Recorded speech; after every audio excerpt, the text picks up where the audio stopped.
The silk whispered every time I shifted, a private language between fabric and skin.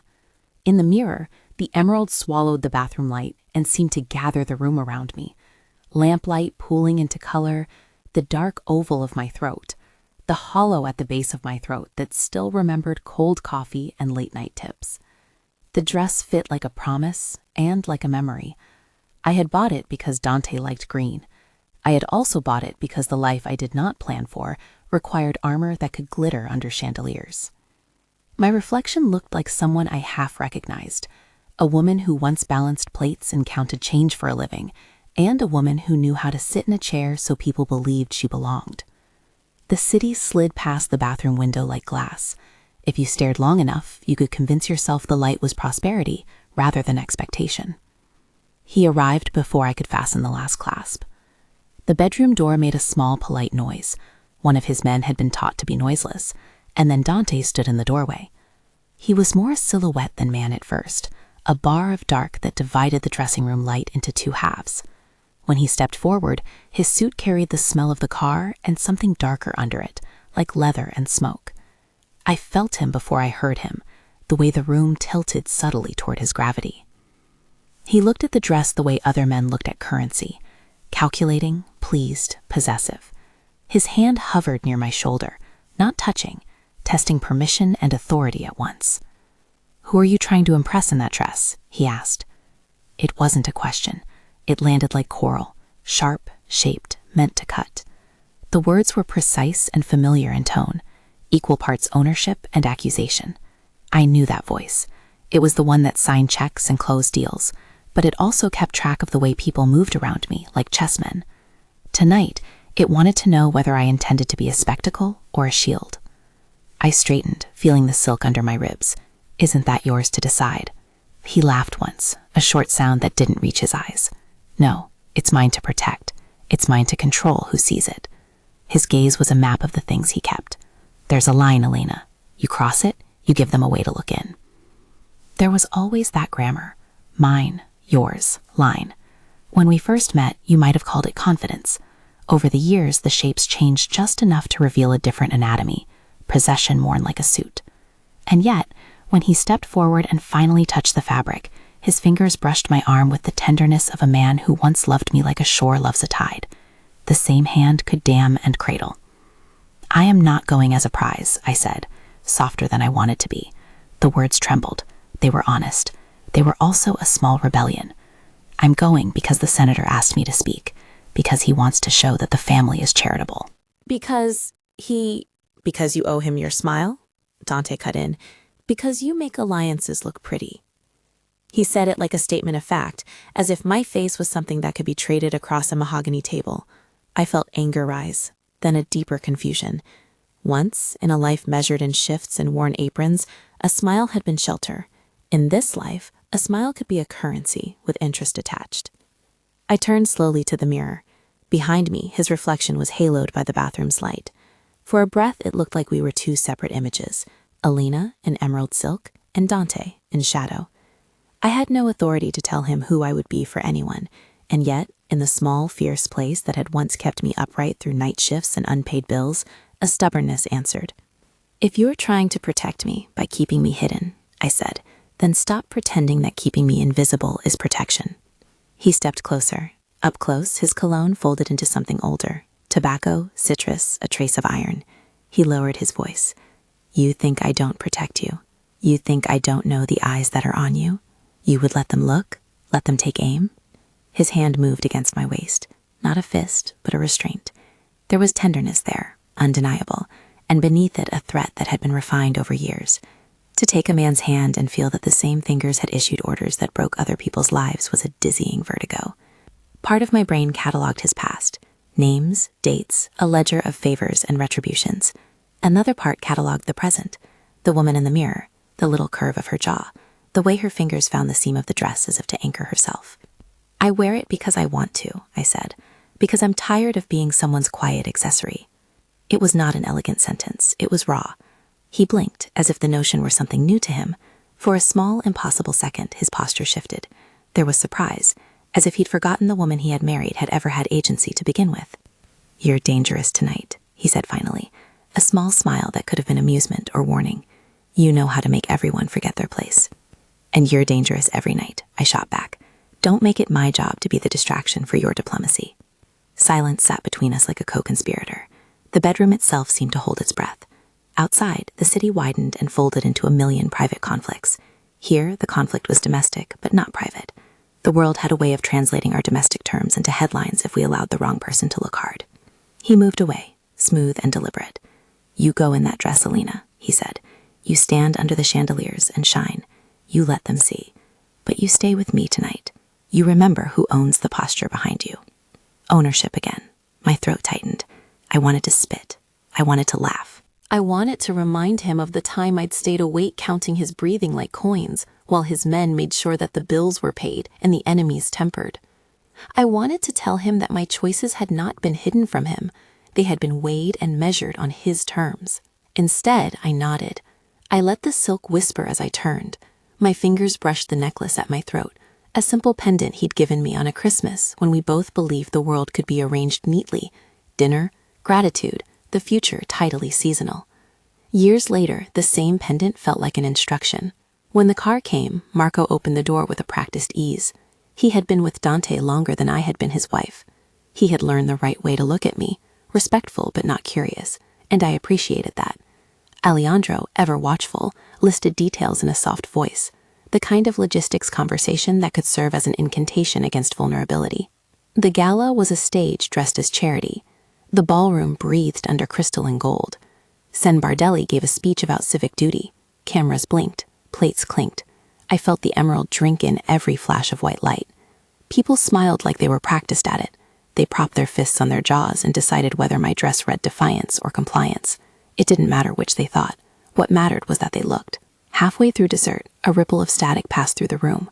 A look traded across tables, the subtle tilt of a head. I followed Dante's gaze and saw him. Vittorio Castiano stood near a shattered pillar, a glass in his hand, his suit a shade darker than the marble. For a long time, he studied the room as if extracting currency. His eyes slid to me with the kind of recognition that isn't a greeting. It's an accounting of someone who remembers a debt. We had met before, at a funeral and at a table where words were not the fist, but the velvet glove. Vittorio had a way of smiling with his mouth while his eyes remained small and cold. Rumors clung to him like cologne, grudges, debts, a niece of Maria who had died in a way that had knotted his life around ours like a bitter thread. He had been patient. The patient anger is the most dangerous sort. Dante caught the look at the same instant, his jaw tightening. He didn't speak, only shifted, and the air between them folded into a cold current. Two men who had spent their lives in the business of conversation could turn a room's warmth into winter with one pair of looks. Vittorio's smile didn't change. He took a measured step forward as if closing distance was safety. He lifted his glass in my direction, a calculated, gentlemanly gesture. The cameras caught it. Evening programs would replay that lift of a hand in mine. My image, my dress, my presence had been recognized as a lever. The thought made my skin crawl. Dante moved almost immediately. There was no shouting, no scene. He rose, smooth and controlled, and took my arm with such casual ownership that the room accepted it as a signal. Marco shadowed close. Alejandro's jaw moved once, then relaxed. Power had choreography. At the edge of the room, Vittorio's voice was a low thing meant for a tighter audience. "Beautiful tonight, Elena," he murmured, his Italian soft around the edges. "Your husband is right to be proud." It was a simple line, polite to anyone who didn't listen. It landed where it meant to, public flattery that hinted at private knowledge. Dante's smile at that moment was businesslike. Vittorio. The name was small and sharp, like a coin flipped down a well. "Good to see you." They spoke the pleasantries of men who had handled worse than words, but there was subtext, the tilt of a head, the pause that asked whether someone remembered obligation. To be in Dante's orbit was to know that every compliment could hide a calculus, and every look could be a ledger. Later, in the sedan, the city unrolled like a ribbon, and the night's noise muffled. The emerald lay on my lap like a planet. I could still feel the press of Dante's hand on my back, the way he had walked me away from Vittorio, as if the act of removing me from sight were the same as winning a battle. "Do you know why Castiano looks at you like that?" I asked quietly, not naming the one emotion I felt, fear. He didn't answer immediately. His fingers drummed the steering wheel for a moment, a rhythm that could mean thought or irritation. "He knows what he wants," he said finally. "He remembers wrongs." "Right, he remembers wrongs," I echoed, feeling the public memory of Maria like a bruise in my room. The name came up like a stone.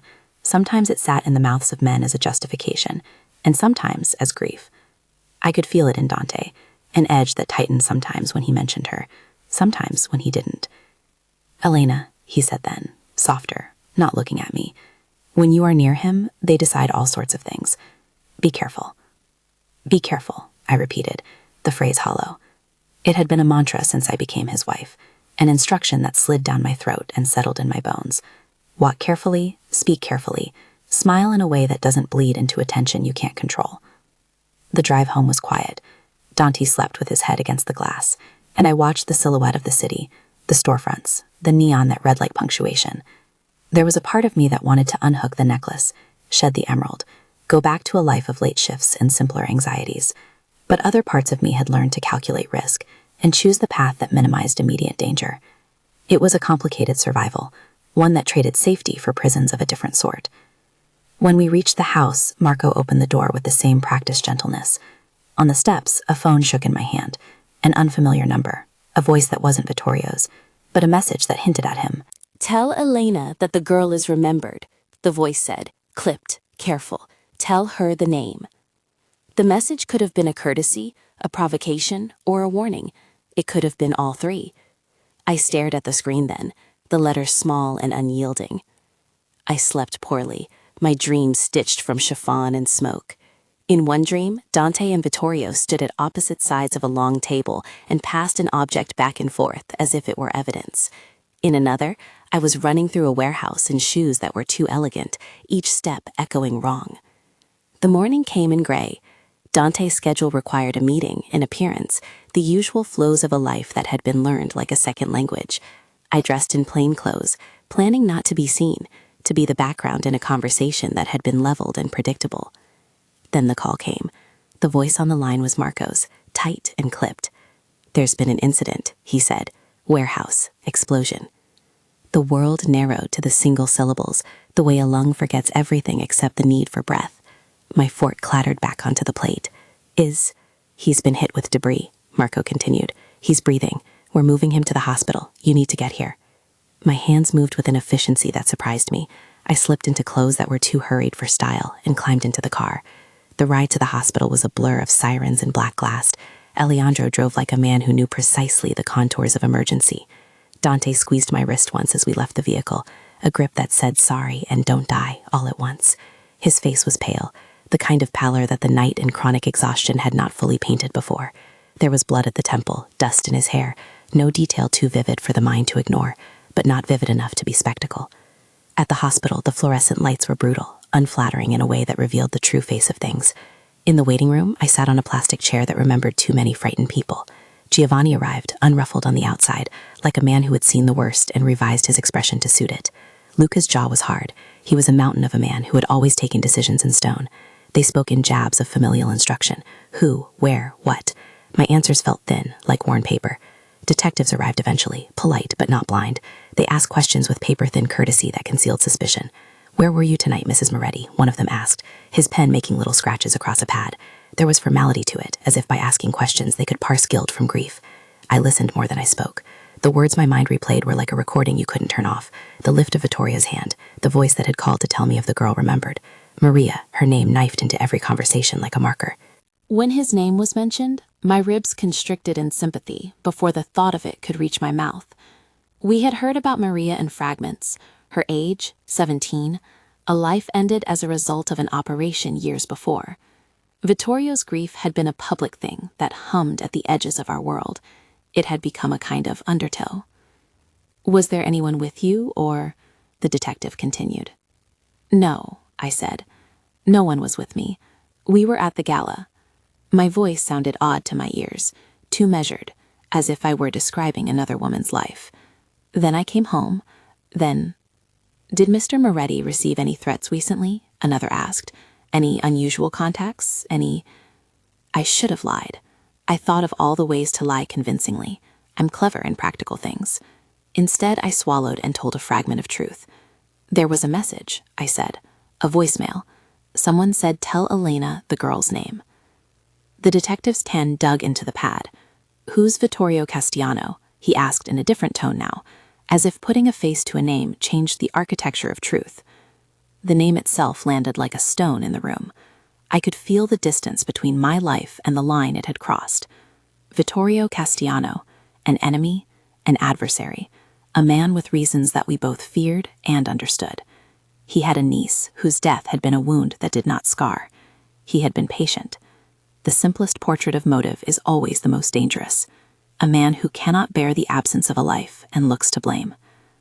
At last, they wheeled Dante into the recovery area. The room smelled of antiseptic and burnt coffee machines, the hospital's ordinary, which is what terrifies you most when the extraordinary occurs. Dante's face was bandaged in places, his eyes opened and closed like a tide. The doctor spoke in the clinical language of triage. No poetry, no blame. I sat by his bed and let my hands rest on his wrist, feeling the steady, stubborn beat. The emerald lay folded in the bag at my feet, the fabric smoothed into nothing. For a moment, the hospital strip light painted him younger, and I remembered the first summer we had been allowed to imagine a life together that didn't require a ledger. That memory was tender and dangerous. It softened my anger and sharpened my fear. Giovanni stood in the doorway and watched us. His face was unreadable. "We need to know if this was targeted," he said softly. "Enemy, inside job. Direction matters." Luca's voice, when he spoke, was a gravel road. "If this is Castellano, he has reached. If it's someone from here, then someone leaked." "Someone always leaks," Marco muttered, the line between accusation and observation thin. "Someone always pays," Dante whispered, his voice small but clear. His eyes found mine. For a second, we were not Mafia boss and wife, but two people who had been found awake on a strange, cold night. The detectives, for all their paperwork, left the room eventually. They had duties and questions and a way of keeping the world orderly after disarray. They asked for statements, for lists of people who might have had motive. They left us again with the antiseptic smell and the beeping monitors and the silence of people waiting for obvious things to contradict the ordinary. Later, alone for a moment in the fluorescent hallway, my phone buzzed. A message. No sender name, only a trimmed phrase. "Remember her." For a breath, all the rooms I'd been in seemed shadowed by a girl's absence. Maria, 17, gone, and the ledger of death that a man like Vittorio kept like a religion. The message could have been a taunt or a warning. The ambiguity was deliberate, surgical. It existed to unsettle. When I returned to Dante's bedside, he was awake and looking at me as if inventorying me. "You heard him?" he asked. I did. He closed his eyes for a moment as if collecting pain. "He will push with memory," he said. "He thinks memory is pressure. He thinks it will make me crack." "Does he think wrong?" He smiled, a small, tired curve like copper in candlelight. "He knows me. He knows I have a spine of accounting." "You also have a conscience," I said. It came out sharper than I meant. "Conscience is expensive," he said, and for a moment it sounded almost like a joke. There was a tempo to his speech now that I had seen grow in him over the years, an economy of words so no one could attach themselves to the dangerous bits. He had always been economical. That economy sat unevenly with the confession I had yet to hear, the one I felt in the pulse of the room. People like Vittorio were numbered in detail. People like Dante carried records that were meant never to be fully read. Hours passed. Doctors came to adjust tubes and whisper what would happen next. Giovanni and Luca conferred, their faces like embers. Marco stayed near, head bowed in watchfulness. The hospital had a way of making power look like a costume at half-mast. Later that night, no one had left. The city outside muffled itself as if to avoid eavesdropping. A nurse drifted by and offered coffee in a cardboard cup. I accepted. Dante's hand found mine again. His fingers were scarred, sure. He looked at me as if to ask whether I saw him whole or damaged. "If this is Vittorio," he said, "it will be about Maria." I thought of the girl's photograph I'd once glimpsed in an old file.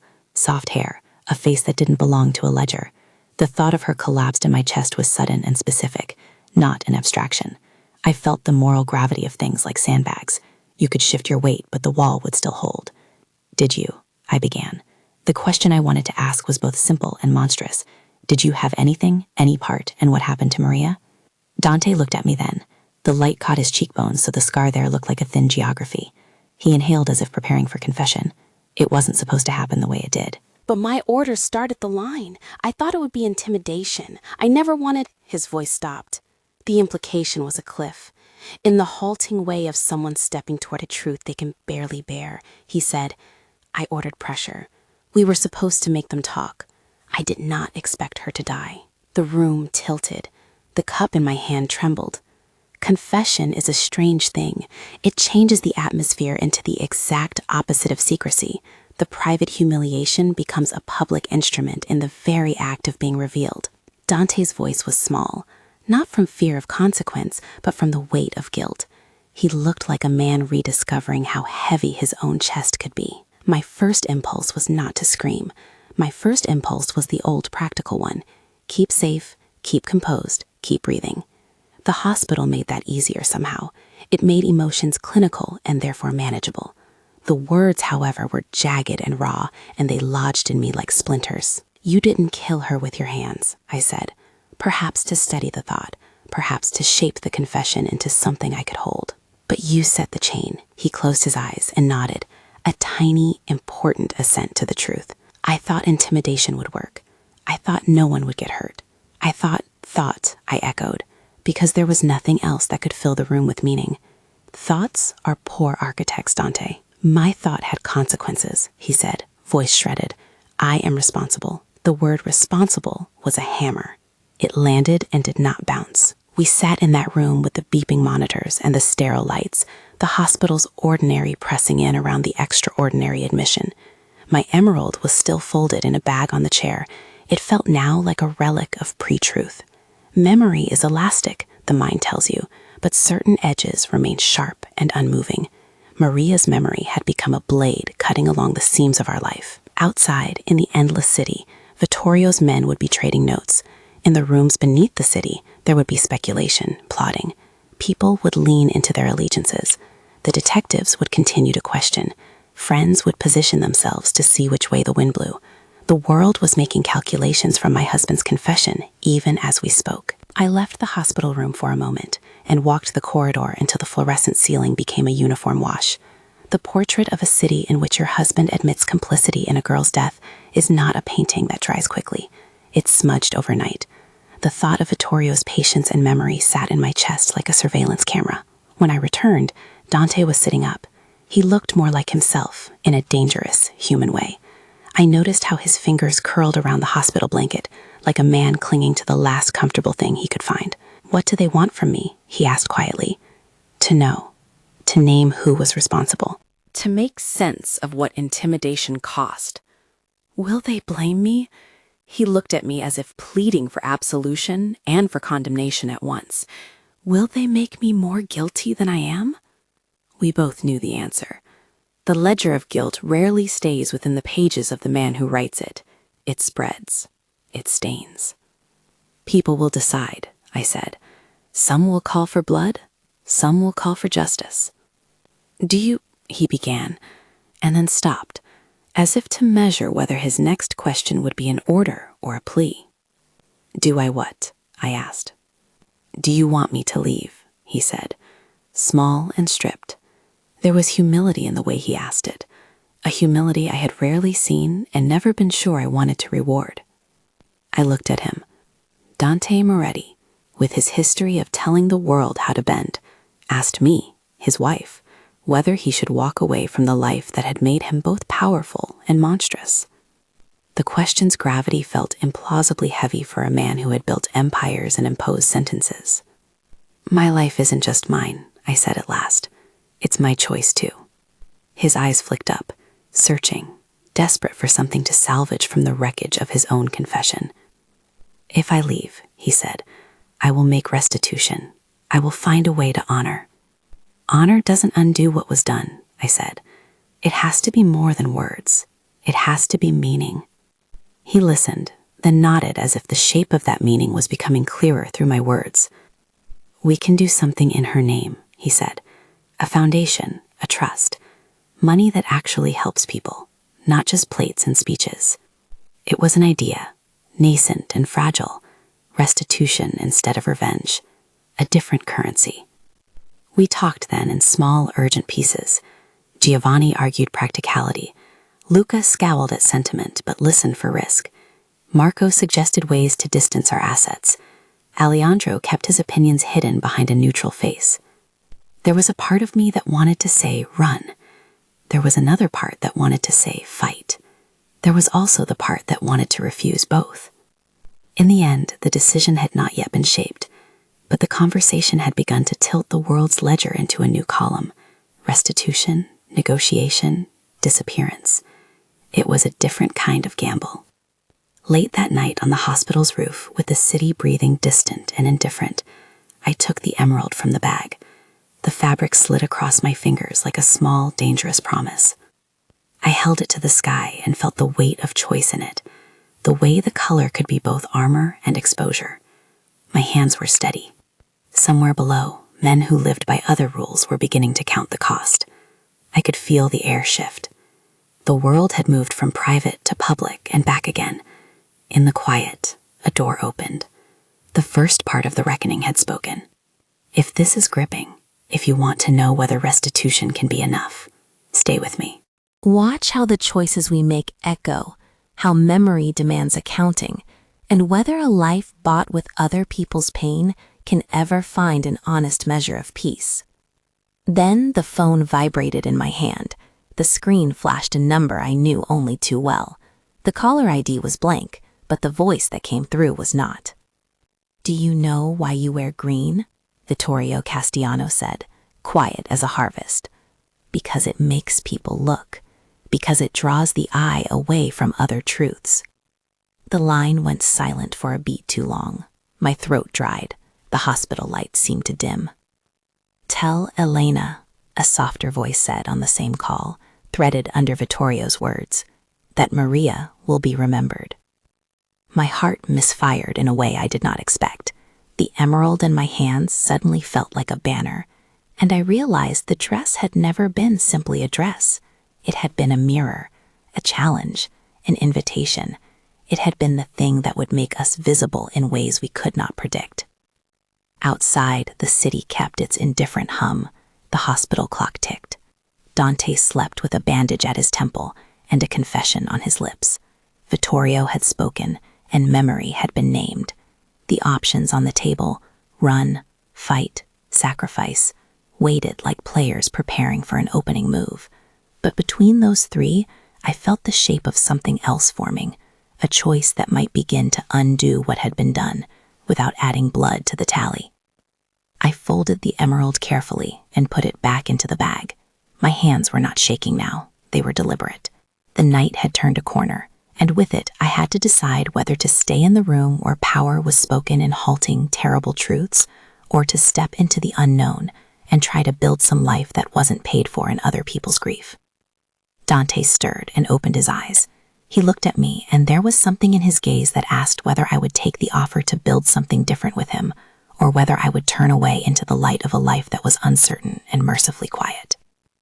Between us lay a ledger of debts, and a green dress that had turned from a thing of beauty into a question. The city beyond the windows counted and waited. He looked at me the way a man looks at a ledger that finally balances against his chest, pained, relieved, afraid of the number. For a moment we sat like that, two shapes caught in the hospital's unforgiving light, the machines tapping an indifferent rhythm under our hands.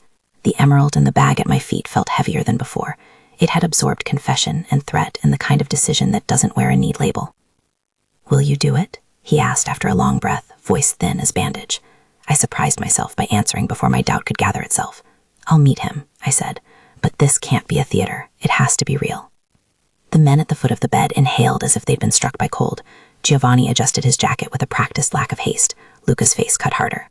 Marco looked at me like a man holding his breath underwater. "A meeting?" Giovanni tested. "Neutral ground, with Vittorio?" "Yes," I said. "Public, witnesses, clear parameters, proof, money tied to work, not words." And Dante steps back. He signs what they ask. We put everything on record. Luca barked a laugh that sounded like a stone hitting a locked gate. "You walk into a lion's den and offer it a sandwich?" "It's not a sandwich," I said. "It's leverage." Giovanni's fingers tapped the arm of the chair. "And you think he will accept restitution instead of blood?" "I think he wants an exit as much as we do," I replied. "And if he doesn't, then we still get to choose a different path than the one that will drown more people." There was a long silence. In the hospital corridor, the fluorescent light hummed. Outside, the city moved on as if the night had not split open and then been stitched back together with words and a photograph. I remembered the garden Vittorio had once left a bouquet on at a funeral. Stark stems, no flourish. He did not do performative grief. He made monuments of remembrance. Maybe that was why he trusted memory so fiercely. He built altars and then refused to leave them. By the time the decision hardened into something we could all move toward, the sun had lifted a little, making the city more legible and less theatrical. We planned the meeting in a way that left no comfortable ambiguity. Neutral ground, a public sculpture garden owned by the city and policed in routine ways, a mid-morning hour when the light was honest. Witnesses, a lawyer for Vittorio, a lawyer for our side, a representative from a legitimate nonprofit to accept funds. Cameras, of course. There would be cameras whether we invited them or not, but not the extravagant glare of a gala. There would be paper, signatures, transfers that could be audited. Dante listened to the plan with his thumb lightly tracing the curve of the bedspread. When the word foundation appeared in our planning, his whole face shifted, as if the idea fit into a place inside him that had long been closed for repairs. "I'll sign," he said. "I will give the funds, I will step away. I won't hide, but I need—" He stopped, because he hadn't thought how to finish the sentence. The old way of finishing would have been "my life arranged," or "my family protected." Now he tried something else. "I need to know you'll come with me." My throat burned. This wasn't the question I expected. I had rehearsed speeches about justice and bargaining and survival, but not this soft, ridiculous human ache. The fear that he might walk out of the room and have the doors close behind him with the noise of his life unaltered. The thing that had built empires and appointed fates wanted to be saved by someone he had once held like a map. "I will," I said, "but we do it as equals. No secrets, no unilateral deals. If you sign everything that keeps you from getting dragged back." He smiled in a way that looked younger than his years, a small, honest relief. "Then let's set it down on paper." It almost felt like a bargain in a fairer world, two adults making a terrible but deliberate choice. Later, when the city had begun to buzz with speculation, I would remember that moment as the part of the day where possibility first opened like a hinge. The week between the hospital and the meeting was a study in hairline tensions. We rehearsed statements, set a list of terms, and arranged for a neutral accountant, someone from a firm that did not have ties to either house, to oversee the money. Giovanni handled the logistics with that cool, if ruthless, efficiency he'd always wielded. Luca hovered like storm clouds. Marco and Alejandro kept their distance, but never far, the way a lantern never forgets where it was hung. And always, in the edges of conversations, the leak hovered. Who had known that the warehouse would be vulnerable? Who had spoken? I could see it in Dante's face when he thought no one watched. A man cataloging potential traitors with a grief that had been sharpened into suspicion. He did not name the leaker. No one wanted him to at first. Accusation is a blast that can ricochet, and we were trying to build something that used the soft currency of words instead of gunpowder. When Vittorio's reply came, it was the sort of thing that suggested he preferred chess to combat. He accepted the meeting. He demanded witnesses. He said he would bring proof of the debt he carried, a photograph, documents, names. He made no promises about his temperament.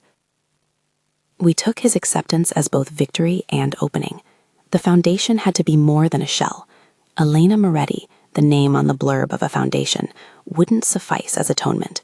Dante insisted the funds be real and substantial, funneled through philanthropic channels, under oversight by a committee that included members from neutral NGOs. I pushed for scholarships in Maria's name, for a small shelter program, for long-term investment in communities that had been collateral damage in territorial disputes. Everything had to be framed as repair, not spectacle. "Make it long," I told our lawyer.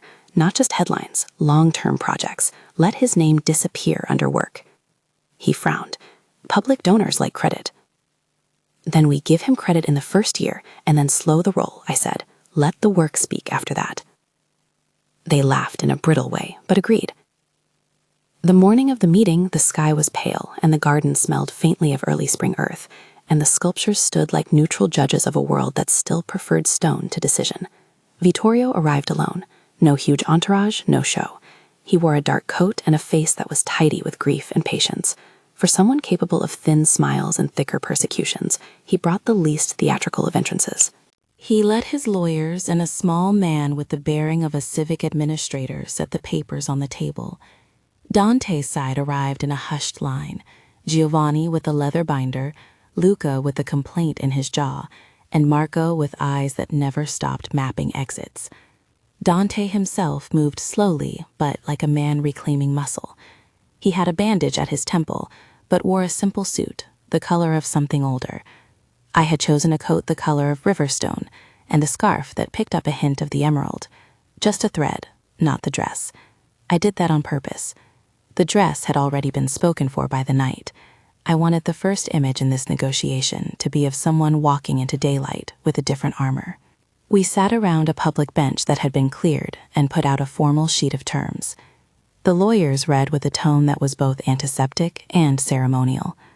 Vittorio's lawyer slid a photo across the table. Maria, her face younger than I had pictured, cheeks soft, eyes not yet learned to hold suspicion. The air changed at the sight of it, like the room had been pressed inward. Vittorio himself did not look away from the photograph. He spoke once, with the kind of even voice that terrifies because it holds no firecracker bursts of wrath. "This was my niece," he said. "She was 17. She had a life that cannot be given back, but I can make sure that her name is not erased and that there's accountability." He named nothing more brutal than the truth, that his niece was gone and that someone had set in motion the events that led to her death. He folded his hands as if containing something inside. The rest of us bowed our heads in a mechanical courtesy. Dante put his hand on the table lightly. "I ordered pressure," he said, cutting through the dramaturgy with businesslike apology. "I did not intend her death. I am responsible. I will provide funding, cooperation, and a public renunciation of violence. I will remove myself from leadership and sign documents transferring control to a neutral party." The lawyers perked up, and papers moved. Vittorio's face did not soften. "Words are cheap," he said simply. "I need to see action. I need guarantees. I need a foundation that is not a name with a ribbon. I need oversight. I need Dante to be verifiable, not present. I need peace that does not smell of hypocrisy." "Then we will set terms," Giovanni replied, and the bargaining began in the language of contracts, of escrow accounts, of trustees. I kept my hands folded and let them negotiate the practical scaffolding. The garden hummed with the sound of pigeons and distant traffic. Somewhere a child laughed. The noisier world did not seem to understand how much was being traded in a quiet public space under noon light. At one point, Vittorio slid a folder across to Giovanni and opened it to a page showing a ledger. It was not an accusation in that display. It was an exposure. He had evidence that someone within Dante's circle had been in contact with people that connected to the warehouse. The name on one line belonged to a shipper firm we used for legitimate businesses. The handwriting in the margins suggested someone had grown careless, or someone wanted an explosion to point in a certain direction. Giovanni's smile was a thing carved from marble. He looked at the page and then looked up at Vittorio. "You want scapegoats," he said. "You want blood." "I want truth," Vittorio corrected, and an answer. The exchange left a chill. None of us needed further incitement to imagine knives. But I saw what Vittorio had done. He had turned suspicion into a demand.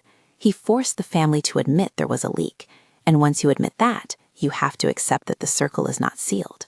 Someone had betrayed the rules, and a girl had died. This was proof of motive and of the fragile architecture under which we lived. "Who leaked it?" Luca demanded, his voice a cliff. "If that is the road you want to walk," Vittorio said, "we will walk it. But I prefer repair over reprisals, action over anonymous deaths."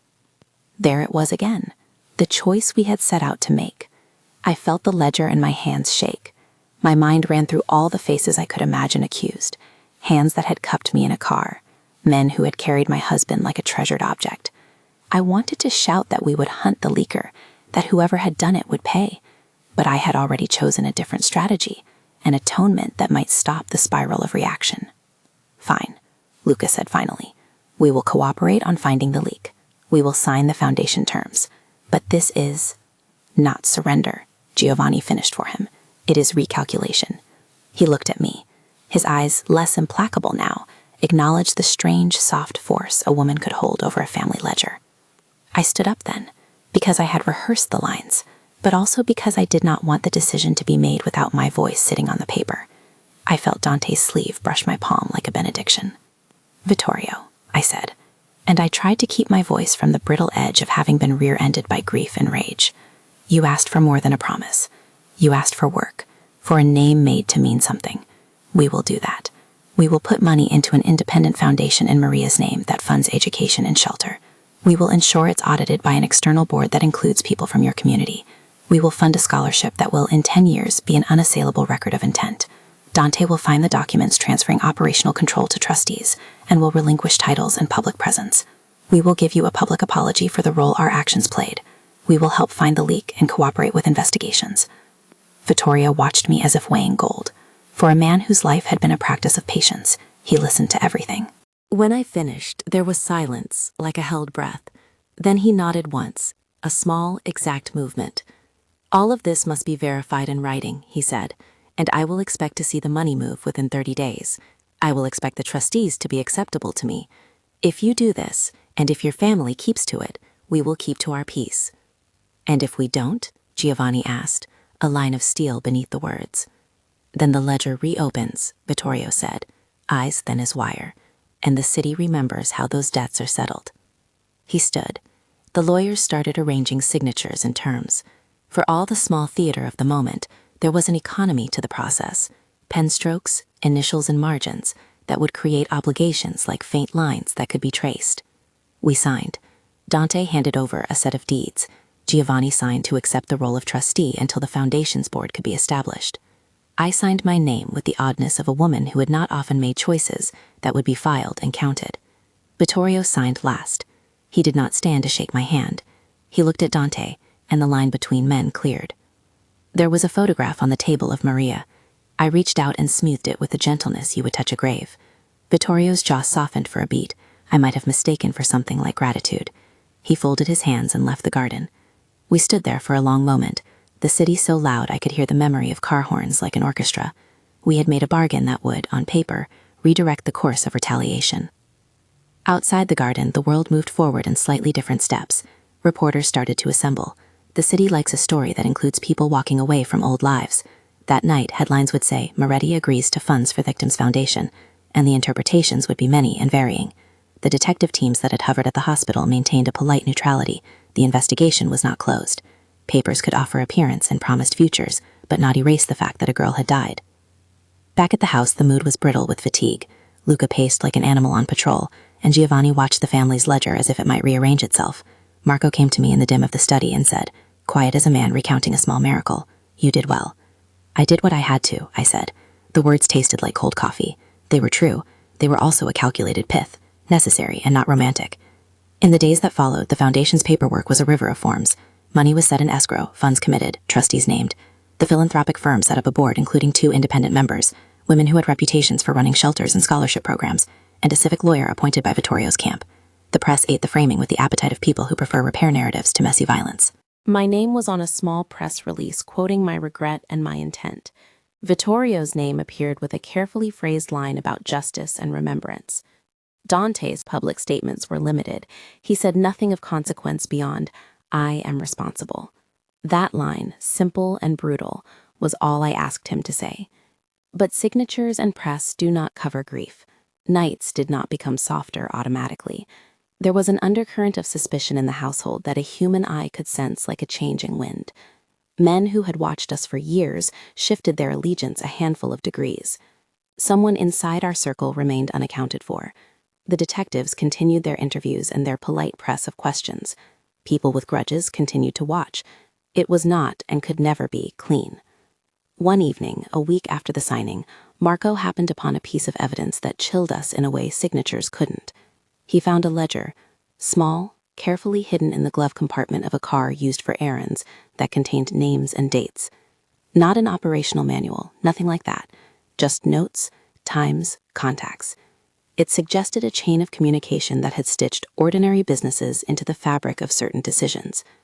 Giovanni turned the page and his face went unreadable. "Someone in our periphery has been trading favors," he said quietly. "Not for money, for a sense of power. That is worse because it secretes itself inside respect." "You think," I began, but stopped.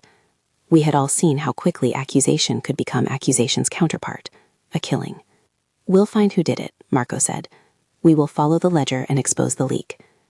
There was a decisive energy in him that felt like a blade and a balm at the same time. He had been our anchor for years. I trusted him. But trust and suspicion often sit on the same bench in this life. You do not get to pick one without the other. As the days bled into weeks, the foundation began its quiet work. Scholarships were awarded in Maria's name to girls who had nowhere else to go. A small shelter opened its doors, and the first intake included 2 women who had known insecurity in ways that made my chest ache. Watching the money travel into actual hands was a rawer form of solace than I had expected. On the morning the shelter opened, Vittorio stood at the ribbon with a composed face. He did not shake hands with us. He nodded at us like 2 men whose war had turned to the limited, careful language of civic reconciliation. The piece held like a thin film. It was fragile and not fully trusted, but it was, at least, an absence of immediate blood. The decision to disappear was not a theatrical exit. Dante did not stride onto a private plane wearing an immaculate suit and a smile as if he had performed some grand penance. He made lists and signed documents in a cramped office, while the machine in my chest kept time with the city's heartbeat. Giovanni took on interim management of certain holdings, but the public face of the Moretti apparatus dimmed. Dante closed accounts that were his name. He fired men who had been too close to the machines of violence. Each firing felt surgical and merciless. To dismantle the network of loyalty that had been built around him was to amputate pieces of what had made his life legible. He did it with jaws clenched and a face that held sorrow like a debt. There was also practical work in creating new lives, new passports, new names, not the cloak and dagger of spy movies, but the slow, bureaucratic process of leaving your imprint and replacing it with a different set of stamps. The people who arranged these things were precise, mundane. I signed forms that issued me a date of birth the same, but a middle name changed, a town on a far edge of the maps. Dante took a name that would fit less well at first, and then settle into him like a new skin. The night we left the city by private jet, it was neither melodramatic nor cinematic. The runway light shimmered, and the air tasted like the metal of the machine. Marco and Alejandro came to the tarmac and stood at attention like 2 older brothers. Giovanni came as far as the ramp and then stopped, a man accustomed to holding the line. Luca did not come. He had refused. His jaw had decided against flight. "Take care of him," Giovanni said to me, voice a rough stone. "I will," I said. The words felt absurdly small. Dante's hand found mine on the steps. He wore no ring. He had taken off his signet earlier and given it to Giovanni to hold, a private ritual of renouncing. I had wrapped the emerald in a shawl and placed it in the valise, but not to wear.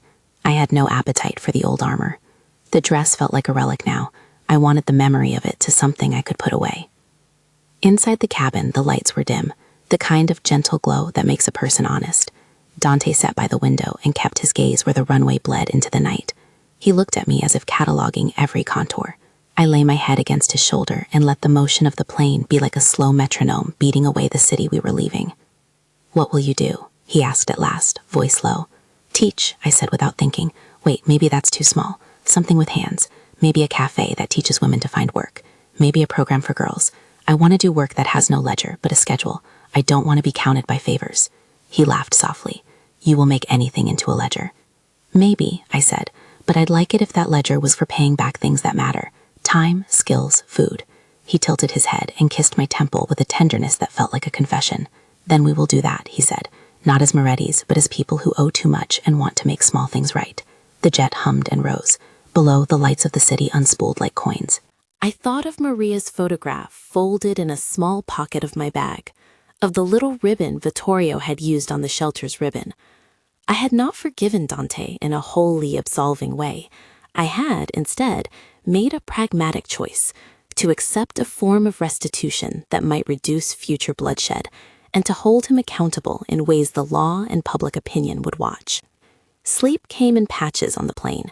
When I woke in the borrowed morning of another country, small, coastal, sleepy, I looked at Dante and saw he had the tiredness of a man who had stepped down from a role and not yet remade himself. We rented a small house near a harbor, a modest place with a kitchen that let light come in and a balcony where the gulls argued. It was ordinary in the way that felt both delicious and impossible. The first morning we walked on a narrow beach, wearing shoes that were not suitable for the sand. People moved around us who did not know our names. For the first time in years, I did not have an alert ping in the middle of the night, or the sound of a man's authority arriving like a freight train. It was a liberty so small it felt like theft. I kept the emerald dress folded in a box at the back of a closet.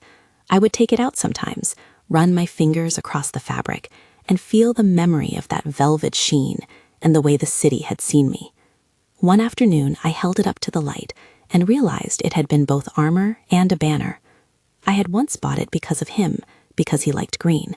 I had also bought it because the woman I had become needed something that read like a declaration under chandeliers. On the balcony that first week, I took the dress and wrapped it around a chair like a flag, and then, deliberately, I folded it and put it in the trunk.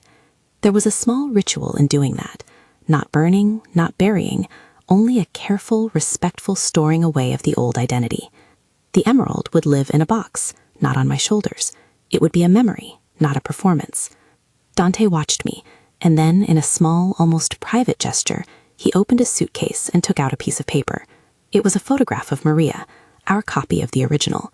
He had signed his name on the back in a quiet script, and had written a note. For repair, not forgetting. He handed it to me like an offering, and then asked, without ceremony, "Will you stay?" There are moments when your life asks for an answer that is not only a concession. "Yes," I said. It was true, but not simple. But not because you ask me to be quiet about what happened. I will stay because I think we can do work that matters. I will stay because I do not want revenge to be the book our children read. He nodded, relief and grief braided together. "I don't deserve you," he said. "None of us deserves," I answered. "We can only try to account." The days that followed were not miraculous. We had less than before. The life we fled from had been a machine that fed us and starved us in equal measure. We did not know if the peace we had bought with signatures would hold forever. Vittorio's men still watched from a distance. In the news cycles, the detectives kept their files alive like moth-eaten coats. The leaker's discovery moved slowly. It turned out to be someone who had wanted leverage and had not understood where it would end. They were punished in the way that families like ours punish traitors, not with spectacle, but with severing and cold management. Luca seethed in private and then spun himself into provisional activities that kept his hands busy. The foundation grew quietly. Years later, I would get a letter from a girl in a village telling me she had been able to finish school because of a scholarship in Maria's name. I kept that letter in a box with other small things that measure the usefulness of intent. Sometimes, late at night, I would take it out and read and measure the distance between the debt and the repair.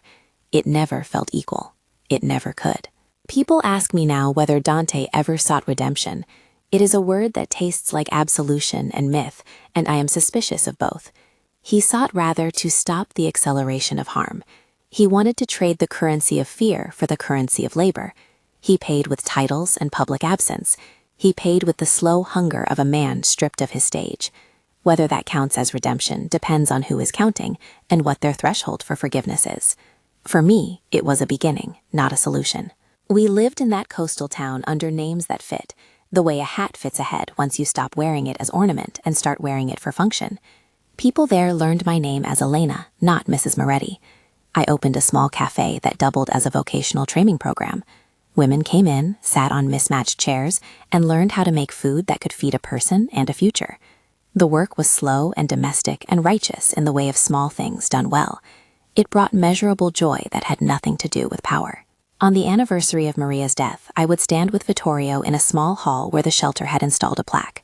He would read a passage about memory and responsibility. We did not shake hands publicly, but we stood in an unshowy alignment that felt like a treaty, not only between men, but between a city and the way it decided to count wrongs. There were nights when my chest tightened and I could feel the shape of the ledger in the room between Dante and me. I would run a finger along the seam of the box where the emerald lay and think of the moment in my bathroom when he had asked me who I was trying to impress. The question had been a test of ownership, yes, but it had also been a kind of litmus for belonging. I realized slowly that my own answer had changed. I did not wear the dress to make men look. I had, in the end, chosen to stop letting my visibility be traded as currency. I had chosen to be visible in work that did not cost lives.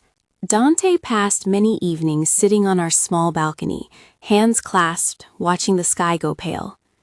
Sometimes he would talk about the ledger as if it were a book he had authored and then wanted to unpublish.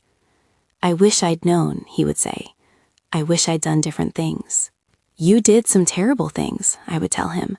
"The ledger is heavy, but you are living with it now, and that counts for something." He would stare at me and then at the horizon, where the sea held the city in a distant smudge. "I don't know if atonement is possible," he'd say, "but absence is an offering."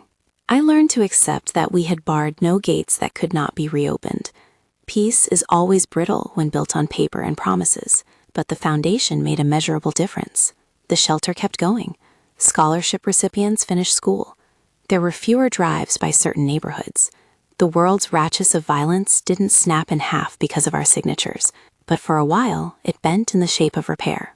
Years later, when I opened the trunk in the closet and took out the emerald dress, I found the fabric less sharp in my hands and more like a map I had once used. I pressed it to my face and remembered the night of the gala, the question that had come like a scalpel. It had been a rude, loving demand of ownership. I had answered it with a refusal to be merely an object, and then by choosing the long, slow work of mending. People still ask who I was trying to impress in that dress. Sometimes, in the quiet, I let them ask it out loud and answer in a way that surprises them. "No one," I say. "I wore it because we were visible, and visibility is a fact of our lives. But what I used it for, what I chose after, was not to make myself an adornment for someone else's ledger. It became for a while the thing that reminded me how dangerous being looked at could be, and that taught me to choose what to be seen for." The plane to nowhere significant had taken us from the city. The foundation had anchored something in Maria's name. Vittorio had accepted paper for memory, and then had let time do the rest. Dante had stepped away and built a life of small accounts, and I had learned how to make a cafe into a place where people learn to count themselves without owing a debt in blood. If you want to know whether restitution is enough, I will tell you this. It is never enough to erase what was done, but it can stop a river from widening. It can build a bridge that holds people crossing from harm to something that looks like repair. It will not bring a child back. It will not make the ledger clean. It will, however, create margins where new narratives can be written. The emerald dress remains in the trunk, folded, no longer armor, no longer a banner. When I sometimes take it out, I don't ask the question Dante asked anymore. Instead, I hold it like a promise, a warning, and a lesson. I wore it once because of a man who thought ownership equaled safety. I learned, painfully, that what keeps you safe is not being owned, but choosing who you are when the lights come down or the cameras flash. That is the only dress you ever truly wear for yourself. If this story moved you and you want to follow more threads of people trying to reckon with their pasts and find a way toward an uncertain peace, subscribe for the next chapter of Lives That Refuse Simple Endings.